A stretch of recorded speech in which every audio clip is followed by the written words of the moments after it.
저는 지금도 낚시를 좋아해였고요. 지금도 좋아는 하지만 다니지는 못합니다. 혼자 조용히 묵상하는 시간을 즐기는 저에게 딱 맞는 취미가 아닌가 싶습니다. 근데요, 낚시를 하면서 징크스 아닌 징크스를 하나 발견하게 되었습니다. 저 혼자 낚시를 하면 달인이라고 해도 물론 착각일 수도 있겠습니다만 달인이라고 해도 손색이 없을 정도로 잘 낚는데, 다른 사람과 함께 낚시를 가면은 고기가 다 그 사람 쪽으로만 몰려가고 나에게는 안 잡힌다는 겁니다. 참 희한합니다. 몇 년 전에 좀 되긴 됐네요. 아들이 군대 전역했을 때 전역 기념 부자 여행을 하면서 갈치배를 타고 갈치 낚시를 갔어요. 10여 명이 한 배를 타고 갔는데 그날도 아니나 다를까 간 사람들이 낚시는 계속해서 갈치가 잡히는데 저 낚시에는 어쩌다가 뜨문 한 마리씩 올라오는데, 그것도 있잖아요, 피레미 새끼 같은 쬐끄만 갈치도만 올라오는 거예요. 참 창피해가지고 짐 싸들고 돌아오려고 했는데 바다 한가운데 있으니까 이거 돌아오지도 못하고요. 세상에 이런 낭패가 어디에 있습니까? 이놈의 고기들은 고기들이라고 점잖게 표현이 안 돼요. 이놈의 고기 새끼들은 나만 미워하는 것 같아요. 나만 그렇게 미워하는지. 여러분, 제가 고기를 못 잡는 것은 정말 고기 탓일까요? 그러면 누구 탓입니까? 못돼 먹어서 갈라치기 하는 갈치 탓이 아니고 내 탓입니다. 내 낚싯대가 잘못되었든지, 내가 고기 잡는 솜씨가 서툴든지, 위치를 잘못 선정해서 그렇지. 그래서 내 탓. 그런데도 자꾸만 다른 것을 탓하려고 합니다. 서양 속담에 목수도 잘 안 되면 연장나무란다, 이런 말이 있듯이요. 다른 것을 탓하고 있으니 참 한심할 노릇이죠. 그런 사람에게는 발전의 가능성이 없습니다. 탓하다가 그냥 끝나는 거죠. 이런 사람 가까이 있다가는요, 화풀이 대상이 될 수 있으니까 조심해야 됩니다. 이런 사람과 같이 가다가 돌부리에 지가 걸려 넘어져 놓고는 너 때문이야 막 화풀이 할 수 있다는 거예요. 잘못하면 모든 것을 다 뒤집어 쓸 수도 있습니다. 신앙생활도 그렇습니다. 어떤 사람에게는 신앙생활이 쉽지가 않아요. 기도응답이 잘 안 됩니다. 일이 꼬이고 실패가 연속입니다. 누구 탓입니까? 그 문제의 원인은 나의 환경이나 다른 사람이 있지 않아요. 더더욱 하나님 편에 있는 것도 아닙니다. 문제의 원인은 바로 나입니다. 내 자신이, 내가 문제입니다. 남 탓하면은요, 그 말을 듣는 당사자도 힘들 뿐만 아니라 결국 내 자신이 실족하게 됩니다. 본문의 요한도 자신의 잘못된 편견 때문에 예수님 탓하다가 실족할 뻔했습니다. 지금 요한은 헤롯 왕에 의해 감옥에 갇힌 상태입니다. 그는 메시아, 즉 그리스도의 오심을 준비하는 선지자로 활동하며 왕에게 죄를 죄라고 지적한 의롭고 용기 있는 사람입니다. 이 죄인들의 특징이란 것은 과거나 오늘이랑 동일한 것 같아요. 죄를 지적당하면 좋아하지 않습니다. 더욱이요, 그가 힘을 가진 상대라면요, 엄청난 박해를 받을 수가 있어요. 우리나라의 짧은 역사만 봐도 유신 정권이라든가 전두환 군사 정부 시절에 정부에 대해서 바른 말 하면은 쥐도 새도 모르게 잡혀가고요, 고문당하고 죽기도 했지 않습니까?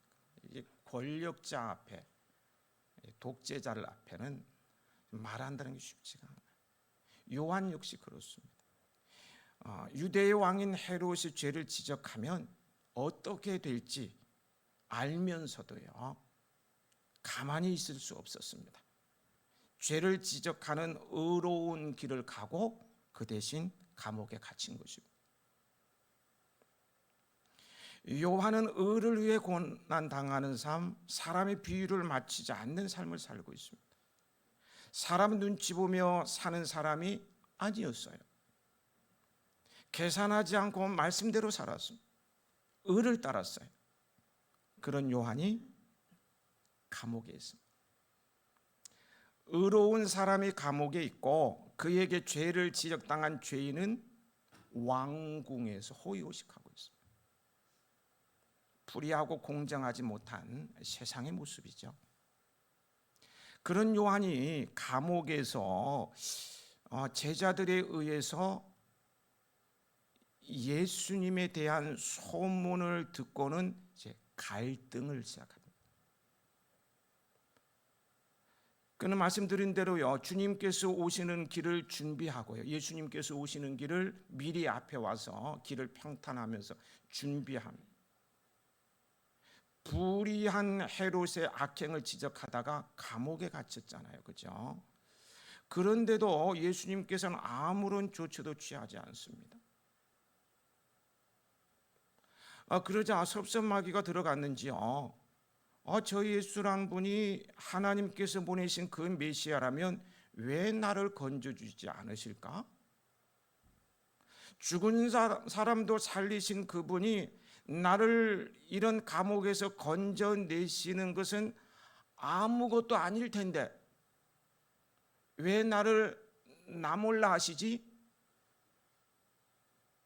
이런저런 생각 속에 갈등하며 그는 인내의 한계를 느꼈습니다. 혹시 그분이 나를 잊은 것은 아닐까?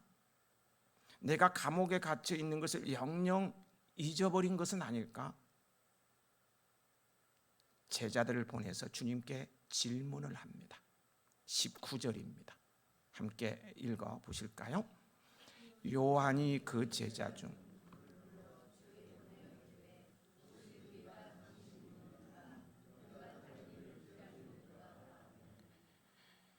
선생님이 정말 구약에 예언된 메시아입니까? 정말 그 주님 맞습니까? 이 말이에요. 예수님께서 그 메시아요, 주님이 맞으시다면 나를 이렇게 오랫동안 감옥에 두고 나 몰라 하실 리가 없다는 생각을 한 것입니다. 요한이 왜 이런 갈등을 했을까요?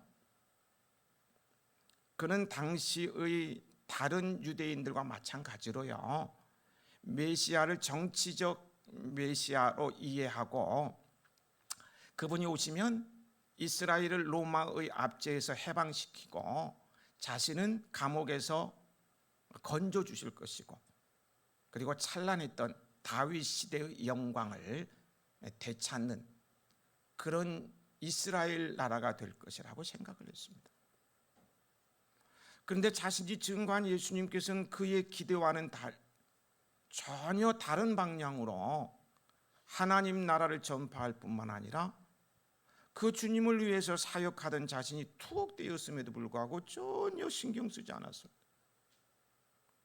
그런 예수님을 도무지 이해할 수가 없어서 갈등하다가 그 갈등의 인내에 처하게 되니까요, 예수님이 진정 메시아인지 여부를 자신의 제자들을 보내 예수님께 직접 묻기에 이르렀던 것입니다.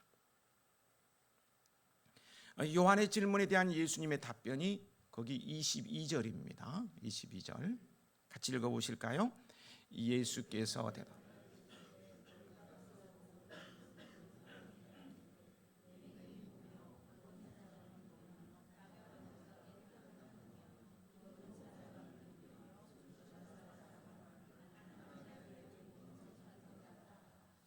예수님께서는 요한의 질문에 대해서 그렇다, 내가 바로 그 메시아다, 너는 딱 부러지게 잘도 하는구나, 맞아, 내가 메시아다 라고 대답하는 대신에요, 그의 제자들이 눈으로 본 그대로 맹인이 보며 못 걷는 사람이 걸으며 나병 환자가 깨끗함을 받으며 귀 먹은 사람이 들으며 죽은 자가 살아나며 가난한 자들에게 복음이 전파되는 모습을 그대로 전하라고 말씀하십니다. 예수님께서는 자신의 정체성을 묻는 요한의 질문에 대해서요, 직접적인 대답을 주는 대신에 그 자신이 행하고 계신 것을 그대로 전하라고 말씀하신 것입니까? 그 이유가 무엇이겠습니까? 그것은 예수님의 정체성에 대해서 가장 확실한 답변은요, 그 어떠한 말보다도, 언어 말입니다. 이 말로 하는 것보다도 그분의 삶과 사역이기 때문입니다. 예수님께서는 메시아에 대한 구약의 예언대로 사역하셨고, 또한 그렇게 사셨기 때문에 자신의 사역과 삶을 보면 자신의 정체를 분명하게 알게 될 것이므로 굳이 내가 메시아다 라고 답변하실 필요가 없으셨던 것입니다. 이와 같이 그 사람의 삶이나 행위는요, 그 사람의 정체를 말해주는 가장 분명한 증거입니다. 말로는요, 이 언어를 가지고는요, 말 잘하는 사람들이 있잖아요. 말만 들으면 아주 성인군자인데요, 행하는 것을 보면 완전 사기꾼이고 남봉꾼들도 있잖아요. 이제 4월 달 되면은 말잔치가 있죠. 말잔치. 나로 말할 것 같으면 안양시를 책임지고 대한민국을 빛내게 하고, 막 이제 국회의원 나올 사람들 좋은 말들은 막 말잔치를 한다. 말만 잘 뽑아야 돼요. 말만 앞서는 사람 뽑으면 안 돼. 말만 앞서는 사람, 그 말을 가지고 그 사람의 진정한 정체성을 발견할 수가 없죠. 이 말로, 문서로 그 사람의 정체성을 알 수 있는 것이 아닙니다. 열매를 보고 나무를 알듯이요, 그 사람의 삶이나 행위를 보면 그의 정체에 대해서 알 수 있는 것입니다. 우리도 그리스도인으로서요, 자신의 정체성을 분명히 드러내는 삶이요 사역이 되어야 할 것입니다. 이 말씀을 적용해 볼까요? 저와 여러분은 예수님을 믿는 그리스도인입니다.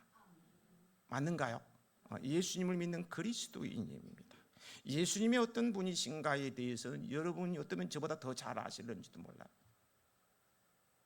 우리는 예수님을 믿는 사람들, 그리스도인이에요.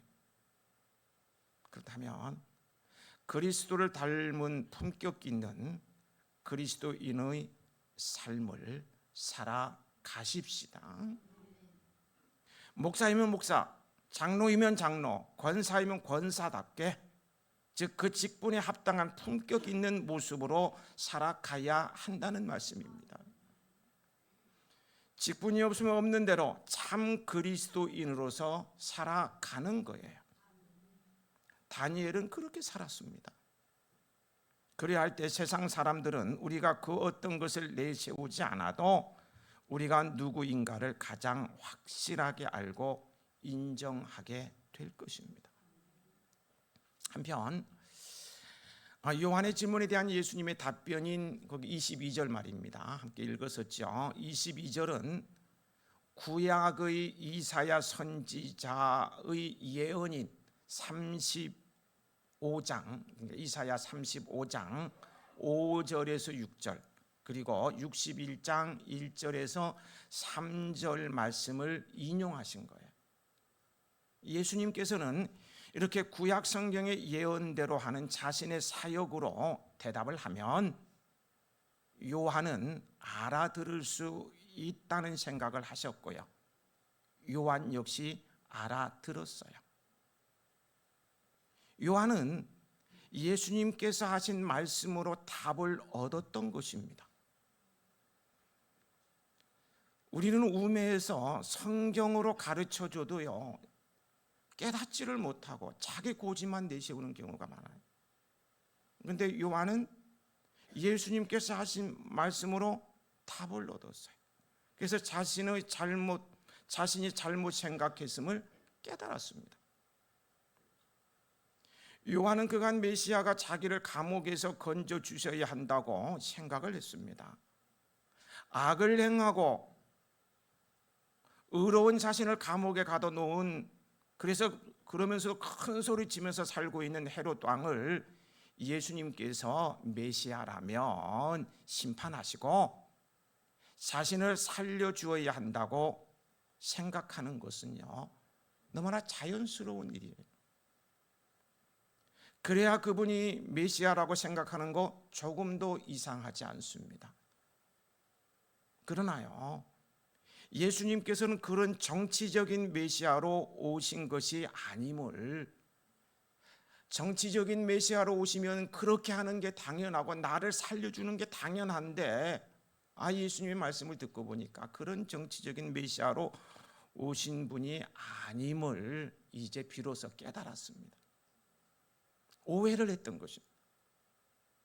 자신의 기대와 다른 행동을 하시는 예수님을 보고 시험에 들어 갈등하였던 그는 비로소 구약 성경을 인용한 주님의 말씀으로 깨닫고 자신의 잘못된 생각을 내려놓았습니다.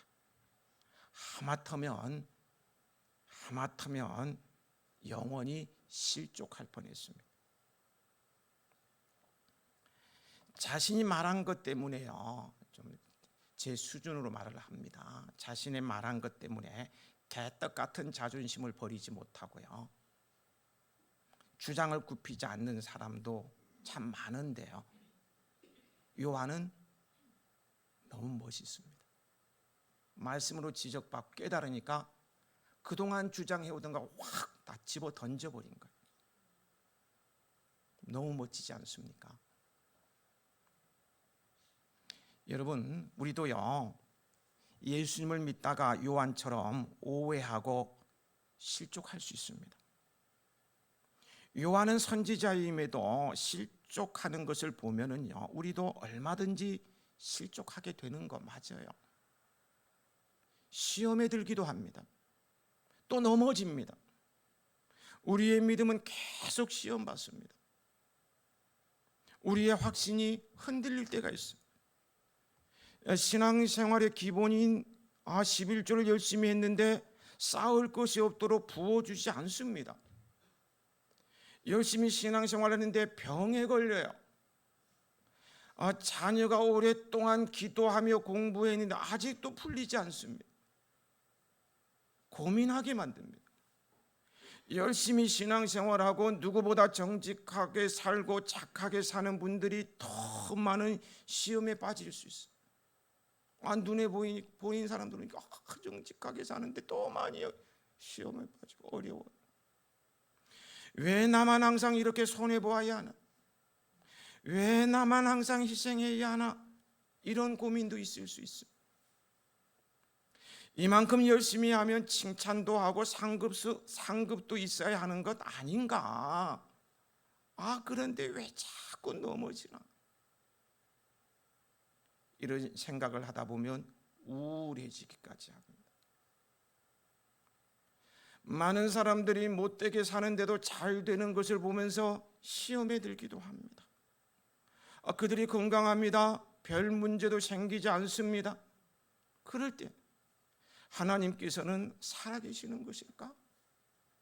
아니, 하나님도 모르고 못되게 사는 사람들이 건강하게 살고 별 문제 없이 살게 되는데, 하나님을 열심히 믿는 나는 아프기도 잘하고 실패도 잘하고, 하나님께서 살아계시는 것일까? 정의란 존재하는 것일까? 이런 고민이 일어날 수 있습니다. 이런 고민 해보셨습니까? 저만 하는 건가요? 제가 신앙의 수준이 좀 많이 낮은 것 같아요. 그러나요, 이런 고민은요, 모두에게 있는 거예요. 이 고민은 나 한 사람만이, 우리만의 고민이 아니고요, 본문의 요한만의 고민도 아닙니다. 이미 구약의 성도들이요, 그런 고민을 했습니다. 하나님께서 내 마음에 맞는 자라고 딱 한 사람에게 얘기했어요. 누굽니까? 다윗. 야, 그런 신앙심이 너무 좋았어요. 믿음 생활 너무 잘했어요. 내 마음에 맞는 자, 다윗에게만 말씀하셨어요. 얼마나 신앙생활 잘. 하나님께서 인정하실 정도로 신앙생활을 잘한 다윗도요, 이러한 문제들로 인해서 고민했고요. 그리고 그것을 해결받은 후에 이렇게 고백을 합니다. 들어보세요. 시편 37편 1절에서 3절을 쉬운 말 성경으로 읽어드립니다. 악을 행하는 사람들 때문에 초조해하지 말며 죄악을 행하는 사람들을 부러워하지 마십시오. 그들은 풀처럼 곧 시들 것이요 채소처럼 말라버릴 것입니다. 여호와를 신뢰하고 선을 행하십시오. 그러면 이 땅에서 살게 되고 먹을 걱정이 없을 것입니다. 아멘이신가요? 네. 아삽 있죠. 아삽도 이렇게 고백을 해요. 시편 73편 1절에 3절에 하나님은 진정 이스라엘에게 선하시고 마음이 깨끗한 사람에게 선하신 분이지만 나로 말하자면 발이 걸려 하마터면 미끄러질 뻔했습니다. 내가 악인들이 잘 되는 것을 보고 그 어리석은 사람들을 부러워했기 때문입니다. 여러분은 믿음으로 의롭게 살다가 실족하지 마십시오. 의롭게 살고 있다면 그 자체가 복입니다. 예배 빠지지 않고 성실하게 신앙생활을 한다면 그 자체로 복입니다. 11조 열심히 하고 선한 일에 내 물질을 사용하는 것을 기뻐한다면 그렇게 사는 것 자체로 이미 복 받은 사람입니다. 늘 착한 일에만 힘쓰고 못된 일에는 눈길도 주지 않는다면 그것으로 나는 복된 사람입니다. 누군가가 나를 공연히 싫어하고 미워하고 뒤에서 막 뒷담화하고 흉보는데 나는 그 사람이 그냥 너무너무 안쓰럽기만 하고요, 긍휼히 여길 수 있다면 그것은 아무나 하는 것이 아닙니다. 그렇게 사는 것이 쉬운 일이 아니에요. 그렇게 살도록 은혜 주신 주님께 감사한다면 이미 최고의 복을 받았다고 생각하십시오. 아무나 그렇게 할 수 있는 거 아니에요.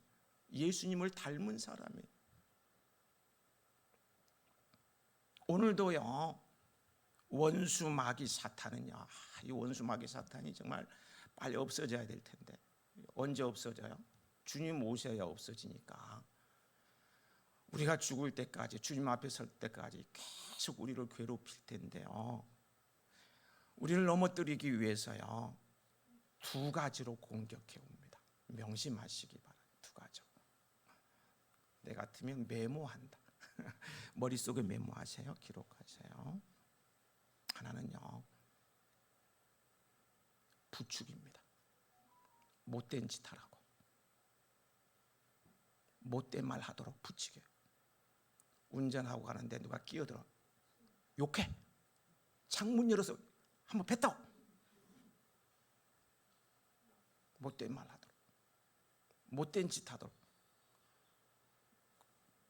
우리 텃밭을 하니까 와서 집어가는 사람들이 있어. 못된 짓 하는 거잖아, 그죠? 주는 거 받아가면 되지. 밤에 와가지고 CCTV 다 찍히는데 그거 다 돌려서 신고하면 몇 사람 걸려들 텐데. 못된 짓을 하고 막 시켜. 뭐 교회니까 뭐 주말 되면 막 상추 나눠주잖아. 뭐 그거 좀 훔쳐가면 어때? 괜찮아? 못된 짓 하도록, 못된 말하고 싸우게 만들어, 거친 말하게. 또 한 가지가 있습니다. 착한 사람, 믿음 안에서 의롭게 살려고 애쓰는 사람, 돈을 아름답게 쓰는 사람에게 가서 시험에 들게 합니다. 그렇게 살아봐야 득되는 게 없다고 속삭입니다. 너만 손해라고 흔들어 놓습니다. 그 돈을 은행에 저장해 두면 나중에 이자라도 받았을 거 아니야. 왜 엉뚱한 데 써? 막 속삭여. 그런 속삭임이 흔들리는 거예요. 그래서 그 맞다. 여기저기 기부하던 것도 다 취소하고 이제 나 혼자 잘 먹고 잘 살아요. 그렇게 착하게 살려고 하고 의롭게 살려고 애쓰고 돈도 아름답게 쓰려고 막 그러는데, 그래서 참 이렇게 베풀면서 사는데 자꾸 속삭여. 그건 어리석은 짓이야, 못된 짓이야. 아이고, 너만 손해 보는 건데 왜 그렇게 해? 다른 사람 안 그러잖아. 너보다 더 돈 많은 사람도 그렇게 안 하는데. 이런 속삭이 막 흔들리는데요. 거기에다가 그렇게 산다고 해서 하나님께 특별히 더 복 주시는 것 같지도 않을 때에 우리는 유혹을 견디기 쉽지 않습니다. 견디면 하나님이 복 주시면 10배로 100배로 보상해 주면 견딜 텐데, 아니 그렇게 살아도 하나님께서 아무런 반응도 안 해요. 유혹이 견디기 쉽지 않다는 거예요. 요한도 흔들렸습니다. 다윗도 흔들렸죠.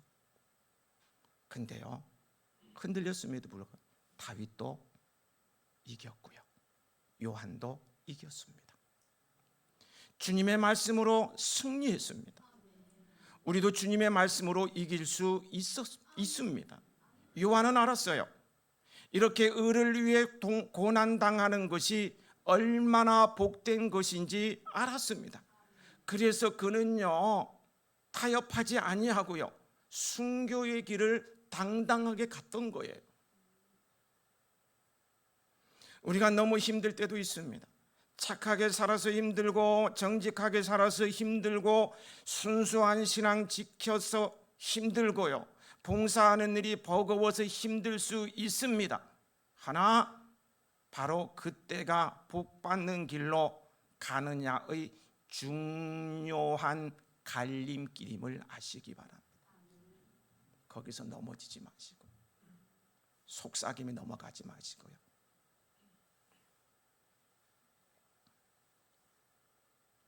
여러분은 힘든데도 주님의 말씀을 따라 그렇게 사는 것이 복임을 다시 확신하고요, 흔들리지 말고 승리하십시오. 교회에 대한 애정을 가지고 헌신하며 건강하게 신앙생활을 하는 여러분이 정말 신실한 그리스도인입니다. 복입니다. 그렇게 살면 반드시 이 세상에서도 그 열매를 거둘 것입니다. 선을 행하면, 착하게 살려고 하면, 신앙대로 살려고 하면 낙심할 수도 있고 시험에 들 수도 있지만 갈라디아서 6장 9절에 말씀하십니다. 우리가 선을 행하되 낙심하지 말지니 포기하지 아니하면 때가 이름에 거두리라. 때가 이름에 거두리라.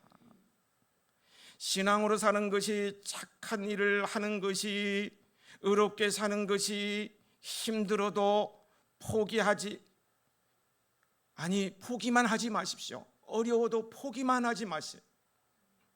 반드시 열매가 있습니다. 내 자녀들이 그 복을 거둘 수가 있어요. 그 열매를 거두기도 할 거예요. 복이에요. 하나님께서는 말씀하신 대로 행하십니다. 말씀하셨으니 복 주십니다. 견디세요. 힘들어도 견디세요. 버티세요. 23절 말씀 함께 읽으시겠습니다. 누구든지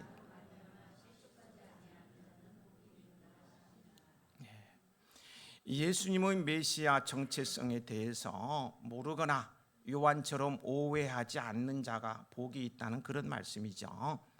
예수님께서는 이스라엘의 현실적 고통을 해결해 주러 온 것이 아닙니다. 나중에 십자가 대속 죽음으로 인간을 죄에서 구원하러 오신 이 메시아임을 정확히 알아야만 한다는 그런 내용의 말씀이에요. 그래야 복을 받는다는 것인데요. 여기서 실족하다라는 말의 원어적 의미는 돌에 걸려 넘어지다, 함정에 빠지다는 뜻입니다. 예수님을 믿는 것으로 인해 걸려서 넘어지, 실족하지 않으면 복을 받습니다. 복을 받습니다. 예수님께서는요, 요한의 두 제자에게 돌아가서 그들의 스승 요한에게 전하라고 하신 그 22절 말씀, 굉장히 길죠. 저는 이 축약을 잘하잖아요. 말씀 긴 것도 한 단어 딱 만들어내는데요. 좀 줄여볼게요. 이 22절의 말씀을 한마디로 표현하면요, 이런 말씀입니다. 제가 억지로 줄이는 게 아니에요.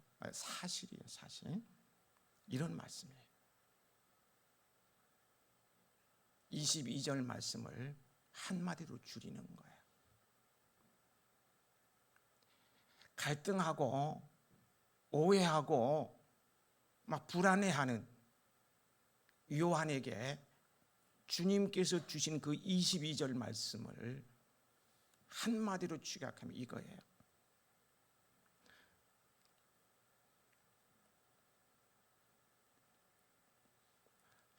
힘들어도 나만 바라보고 믿음을 버리지 말라. 아무리 힘들어도 나만 바라보고 믿음을 버리지 말라. 여러분, 힘든 역경이 다가와도 예수님만 바라보며 뚝심 있게 살면 복 있는 자가 됩니다.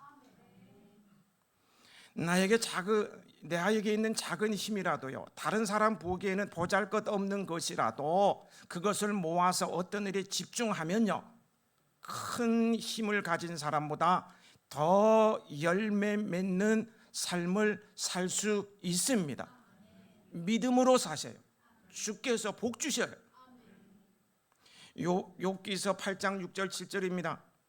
청결하고 정직하면 반드시 너를 돌보시 내 의로운 처소를 평안하게 하실 것이다.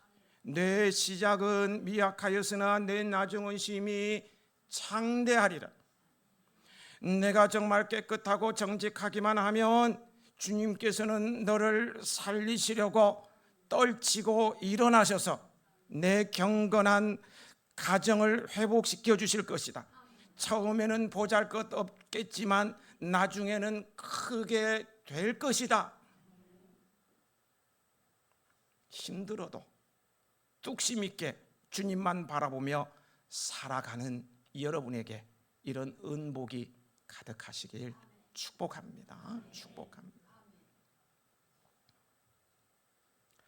좀 오래된 얘기, 오래된다고 옛날 얘기 아니고 근자가 아니라는 것이 조금 오래된 얘기.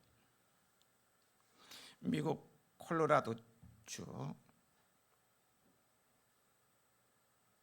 덴버시의 남서쪽에 리틀턴이라는 지역에 있는 콜럼바인 고등학교에 학생 25명과 용의자 2명이 총기 난사 속에 피투성이가 되어 죽는 사건이 벌어졌습니다. 그런데 이 비극 가운데 살아남은 여학생이 증언한 놀라운 이야기가 있습니다. 이 학교의 불량서클 단원이었던 트렌치 코트 마피아 단원 둘이 총기를 가지고 들어와서 학생들을 난사하고 있었을 때 그곳에는 17살 된 케이시 버넬이라는 한 여학생이 있었습니다. 총을 들고 있던 학생 하나가 이 여학생에게 총구를 목에 거누고는요 이렇게 물었습니다. 너는 하나님을 믿어? 너는 하나님을 믿어? 만약 하나님을 안 믿는다고 했다면 살 수 있었을지도 모르는 그 상황에서요 그 여학생은 똑바로 그를 쳐다보면서 대답했습니다. 나는 하나님을 믿어.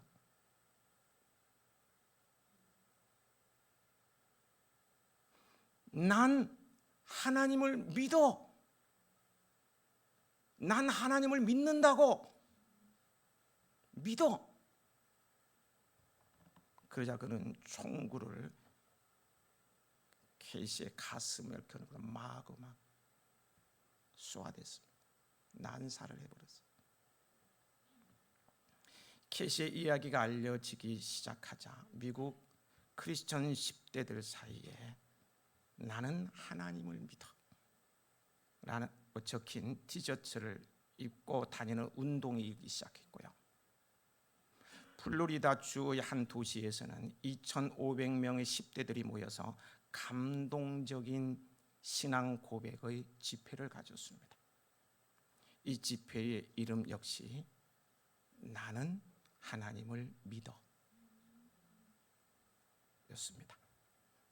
이 집회는 마약 속에 찌들어서 죽어가던 미국 크리스천 10대들을 일깨우는 살아있는 운동으로 불붙기 시작했어요. 미국 전역을 강타하는 태풍이 되었습니다. 어린 소녀 캐시는 너 하나님을 믿어? 그래, 나는 하나님을 믿는다. 이 말 한마디 하고는 죽었지만요, 죽은 것이 아니었습니다. 많은 청소년들의 마음속에 불을 붙이는 사람으로 살아났습니다. 여러분, 예수님을 믿는 것 때문에 우리는 조롱을 당할 수 있습니다. 예수님을 따르는 것 때문에 우리는 출세와 경제적 이익과 세상의 즐거움을 잃을 수도 있고요, 잊을 수도 있고요, 아니 목숨까지도 잃을 수도 있습니다. 예수님께 속해 있다고 해서 우리는 미움을 당할 수도 있습니다. 그러나 그런 상황에 처했음에도 능력의 하나님께서는 우리의 고난과 환난에 눈을 감고 있는 것처럼 해결해 주시지 않는 것만 같은 때가 있습니다. 다니엘은 사자굴에 집어던졌더니 하나님이 살려주시, 그의 친구들은 불못가 던졌을 때 하나님이 살려주셨는데, 나는 어려움이 있고 곤란이 있어 이제 죽을 것만 같은데 그 능력의 하나님께서 눈을 감으신 것 같아. 아무런 반응도 없고 살려주시지도 않아.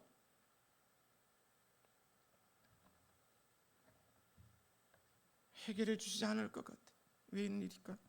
그래서 요한처럼 내가 믿는 예수님이 진정 나를 구원하시는가? 그분이 나의 하나님 맞는가? 내가 제대로 믿는 건 맞는가? 헛신앙생활한 게 아닌가? 라는 의심이 들 수도 있을 것입니다. 그러나 기억하십시오. 주님의 구원은, 우리의 승리는 영원한 부활로 증명되고 천국의 영원한 멸류관으로 이루어지게 된다는 사실을 기억하십시오. 이 세상이 다가 아니에요. 다니엘과 그의 세 친구는 불무불 가운데서 사자굴에서 건짐을 받는 기적은 경험했지만 순교의 영광은 누리지 못했습니다. 본문의 요한은 순교의 영광을 누렸습니다. 예수님께서 말씀하십니다. 누구든지 나로 말미암아 실족하지 아니하는 자는 복이 있도다. 힘들어도 주님만 바라보고 믿음을 버리지 마십시다. 힘든 고난이 다가와도 예수님만 바라보며 뚝심 있게 살면 복 있는 사람이 됩니다. 복 있는 사람이시길 축복합니다. 아버지 하나님, 실족하지 아니하는 자는 복이 있다고 했는데 그 주인공이